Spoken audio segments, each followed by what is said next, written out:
don Antonio García, Premio Nacional de las Artes, Premio Nacional del Periodismo en México. ¿Cómo estás, amigo? Estoy en España, impresionado de todo el relajo que se ha armado con la pedida de disculpas, que es el recurso típico que saca López y sus chincholines amaestrados cada vez que hay desastres en México. El distractor favorito, la fórmula que se sabe, que además es copiada del modelo chavista, es vamos a tocarle los huevos a España y a tratar de generar unidad al régimen eh, a través de hacernos los indignados con los españoles. Y es así de, mira ya el guaguá, nene, allá cómo están los españoles, bola de ojetes, que no nos piden disculpas mientras que Culiacán está incendiado, Acapulco está inundado, se mata gente todo el tiempo y el país está en ruinas. Pero bueno, pues la fórmula les ha salido y la van a seguir empleando cada vez que haya problemas en México. Y como en México hay problemas cada 5 minutos, te comento que la pedida de disculpas que solicita Claudia Sheinbaum y López es un despropósito por muchas razones, pero la primera es que ya se hizo. Resulta que la independencia de México la reconoce finalmente España hasta 1836. La reconoce la reina Isabel II, hija de Fernando VII, que además, al morir en 1836, le deja el trono a su hija con menos de 3 años. Con 2 años y medio ocupa el trono de España. Y a sus muy maduros y muy bien llevados 6 años, ya una mujer totalmente independiente, porque ya por lo menos podía ir al baño y no tenían que cambiarle los pañales, doña Isabel II reconoce la independencia de México. En realidad, la pobre mujer nunca gobernó, siempre intentó hacerlo y siempre tuvo un montón de gente que le mangoneaba, y el válido de ese momento logró sacar el reconocimiento de la independencia mexicana por 2 razones. Primero, porque a partir de que ella logra entrar al poder, se arma la primera guerra carlista de 1833, que dura 7 años, hasta 1840, porque su tío, don Carlos de Borbón, dice que él tiene que ser el rey porque él es hombre y ella es mujer. Y según la ley sálica, no podía Isabel II gobernar. Fernando VII, que dudaba entre dejarle a una vieja el poder o dejarle a su hermano, que estaba totalmente loco y pendejo, dice, ¿qué hago? Y un día decide que se lo deja a su hija, porque nada más tenía hijas, y otro día decide que se lo deja a su hermano. En fin, que según a quien leas, los carlistas dicen que se lo dejó a su hermano, según quien leas, dicen que se lo dejó a su hija, pero como finalmente ganó la hija, la versión oficial es que efectivamente la última revisión de su testamento dijo que sí podía gobernar una mujer y Isabel II iba a ser la gobernante. Esta guerra civil dejó al país en la ruina, y entre muchas necesidades que tenía el bando de doña Isabel II de hacerse de dinero y sobre a México como país independiente. ¿Por qué? Porque con México, como había sido apenas un virreinato parte de España, había un montón de negocios que estaban pendientes y estaban detenidos y congelados por nuestras no relaciones. Fernando VII jamás reconoció la independencia de México, porque de hecho la independencia de México fue un gran malentendido. Luego te cuento. El caso es que uno de esos negocios era justamente que a través de México, que es un país estratégico, pasaba la famosa nao de China y el enorme negocio de las mercancías que vendían del Extremo Oriente hasta Europa. Y tenían que llegar a Acapulco y de Acapulco a Veracruz. México era en esa época el canal de Panamá del mundo. Y la única forma de recuperar ese negocio era ya hacer oficial y reconocer lo que era un hecho, que México era un país independiente, y le abrieron la puerta a esa negociación, y nuestra acta de reconocimiento de independencia, las como, o sea, una enorme, largas, exhaustivas, cansinas y hasta caen mal de pesadas, de excesivas, disculpas de España por todo lo que hubiera pasado y todas las ofensas. Eso es la declaración de independencia. Y además, no conforme a eso, con el fin de asegurar los negocios de la nao de China, nos dan una la nota a los españoles para la felicidad de nuestra nueva nación. Esa la nota se la chingaron los pinches políticos mexicanos en cuanto llegó. Y además, si hubiera quedado algo, se fue en la desastrosa campaña de Texas, porque nomás reconociéndonos España ya como país independiente, a los pocos meses se declaran independientes los tejanos y comenzamos una guerra que con el tiempo nos llevó a perder la mitad del territorio nacional. Quiero recordarte que cuando los españoles reconocen la independencia de México, México era mucho más grande que Estados Unidos y era mucho más rico que Estados Unidos. Éramos, sin duda alguna, la gran potencia de América. Bueno, resumiendo, no hay necesidad de que los españoles nos vuelvan a pedir perdón porque ya lo hicieron. Y no solo ya lo hicieron, sino que además nos indemnizan con una lana que no tenían ninguna necesidad de hacerlo para nuestra felicidad. Pero bueno, el PG dice que no se la pidieron a él, como el cabrón solo vive de verse el ombligo, no importa lo que haya pasado antes de él, la vida, el mundo se escribió a partir de que él existe. Es como en la letra de las mañanitas, el día en que él nació, nacieron todas las flores. Así es, la vida en la 4T y con este cabrón. Pero bueno. Fantástico. Fíjate que hay dos, nosotros pusimos un video de el expresidente español José María Aznar y otro más de Vargas Llosa, a quien el PG le llama los literatos de la corona, que le respondieron. Pero más allá de la viralidad de estos materiales, ha habido una gran discusión y una gran respuesta de muchos españoles y mexicanos. Entonces yo noto dos vertientes interesantes. Primeramente, los españoles se dividen en dos grupos importantes. Aquellos que están fustigando a la monarquía, que se identifican con una izquierda, y aquellos que son derechistas o católicos, como Aznar, por ejemplo, y que están fustigados como traidores, ¿no? Por parte de México, la gran mayoría de personas están avergonzadas y se sienten muy poco representadas por este gobierno, presidente, en estas ridiculeces. Pero también hay un grupo de mexicanos que consideran que México es el ombligo de la luna todavía. Ante un mundo tan polarizado, García, con tantas facciones en ambos países, en todo el mundo, ¿cuál es la verdad, García? Ya vimos que ya no hay necesidad de pedir perdón, pero esas dos naciones tan importantes, las mayores escenarios del habla española, no deberían estar de las greñas por una pendejada, amigo. No, y además es que en España quieren muchísimo a los mexicanos, de verdad. Es un país muy entrañable y nosotros también tenemos una relación absoluta con España.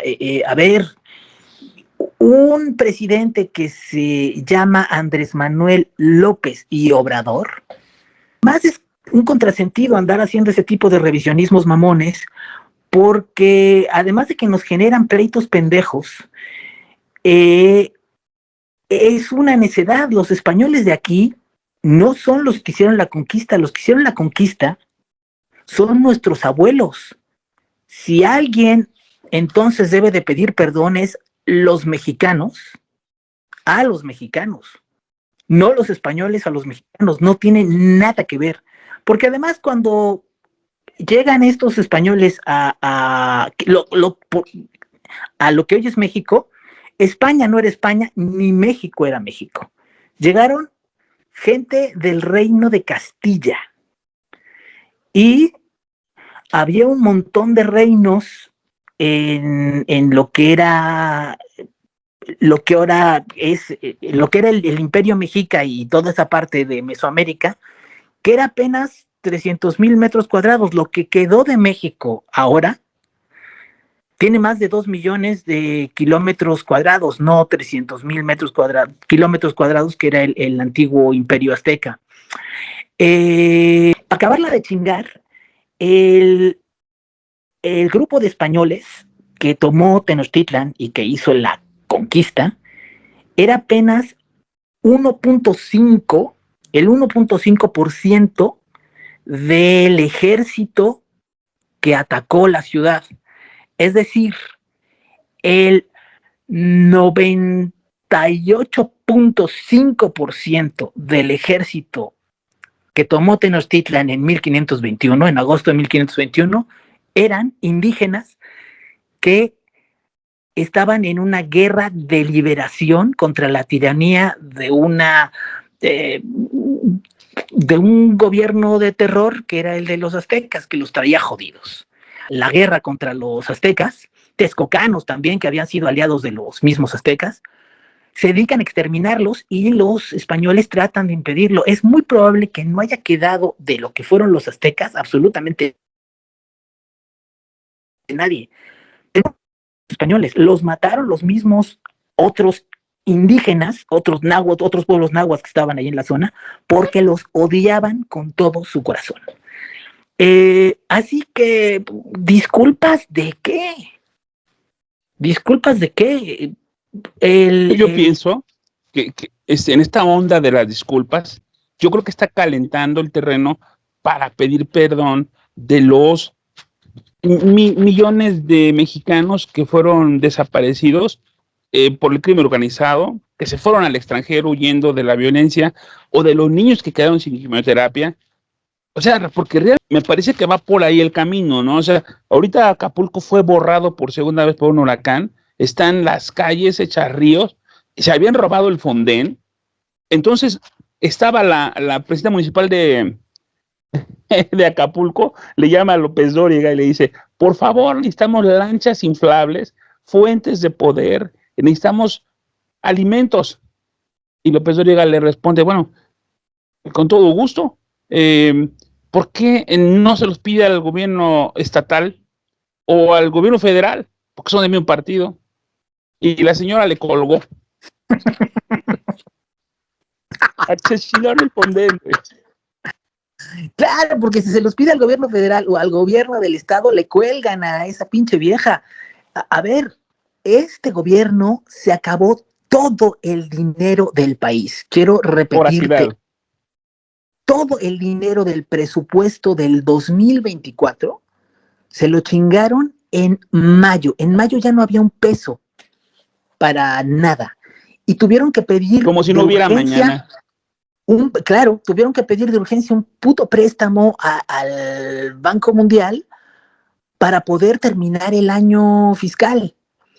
Mira, para que te des una idea, el PIB de México bajó, es decir, todo lo que todos los mexicanos producimos de riqueza se recortó y antes, digamos, en el 2018 eran como 195,000 pesos. Y ahora todo lo que los mexicanos después de 6 años producimos de riqueza es más o menos como 185,000 pesos. Es decir, perdimos como 10,000 pesos por persona. Pero, ojo, después de la deuda que nos metió este cabrón, que es el equivalente a 6 Fobaproas, y decían que era un escándalo la cantidad de lana, pero López solito se aventó el equivalente a 6 Fobaproas. Y con la deuda ya que él nos mete, sumada a la que ya tenemos, lo que debe cada mexicano es 195,000 pesos. Y si todo el PIB que generamos son 185,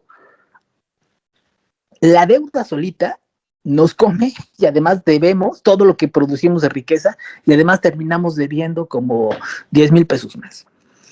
Es una tragedia. Y por supuesto que si no tienen para ya ni siquiera poderle pagar a sus burócratas el año, menos van a tener para cubrir una emergencia de las dimensiones como la inundación de Acapulco.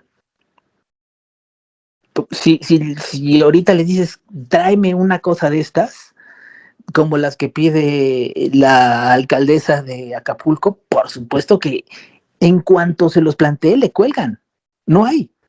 López, en su rapiña desesperada de agarrar todo el dinero que pudiera, agarró los fideicomisos y el Fonden porque no se necesitaba y era corrupción y era movida. El caso es que se lo chingó todo y ahora que vienen nuestros recurrentes huracanes, que además sabemos que en temporada de huracanes siempre nos entra uno o dos en alguna parte del país, pues no hay dinero para ponerlo. ¿Y qué crees? Se le acaba de ocurrir la brillante idea de iniciar un nuevo Fonden, pero para el próximo año. ¿Con qué lana? Es pura demagogia, no hay dinero. Oye, pobre Claudia, cabrón. O sea, yo no quiero ser los zapatos de Claudia, pero con Estados Unidos, o sea, no. Pobrecita, esta vieja o nos empieza a cobrar impuestos hasta por respirar, o tiene que empezar a vivir de prestado, lo cual está jodido porque va a serle del peje de hacer un agujero para atrapar otro agujero y que pague el que sigue hasta que eso le tenga que reventar a alguien de una manera atroz. Fuera de chingaderas, Santana, después de la invasión tan fallida y de la conquista de México, se vio obligado a poner impuestos por las ventanas que tenían las casas, ¿no? Entonces, están desesperados, como tú dices, está en números rojos ya, pero estamos ya, nuestro grado de deuda está en triple C, o sea que los préstamos que nos hagan deben ser carísimos. Además, el costo de la deuda es más caro y además a eso súmale que la moneda se está devaluando por la pendejada de sacar la reforma judicial que, a ver, en mayo teníamos el dólar a 16 pesos. Hoy lo tenemos como a 20. Y el punto es tenemos que comprar un chorro de cosas en dólares. Una de ellas, por ejemplo, son las gasolinas, porque el 70%, más del 70%, casi el 80% de los combustibles mexicanos son importados. Sube el dólar, sube los costos del combustible. Esa es una enorme presión sobre las finanzas. Y luego piensa que el servicio de la deuda tiene un costo de 11,000 millones de dólares. Cada vez que sube un peso el dólar, tenemos que conseguir 11,000 millones de pesos más. Si se nos fue el dólar de 16 a 20, hay que raspar 44,000 millones de pesos más, nomás para volver a pagar lo mismo que pagamos de intereses de deuda. O sea, para llegar tablas, nos va a salir un montón de veces más. Y no hay ese dinero, no lo tenemos. Entonces, ¿qué tiene que hacer Claudia en ese escenario tan jodido? Pues decir, miren allá, el guaguá, nene, míralo, ahí están los pinches españoles que no nos han pedido disculpas, y arma un pleito innecesario, pero que les reditúa una cierta unidad hacia el régimen a base de inventarnos un enemigo, ahora sí que un maciosare, un extraño enemigo que no tenemos, y de joder absolutamente las relaciones mexicanas con el mundo.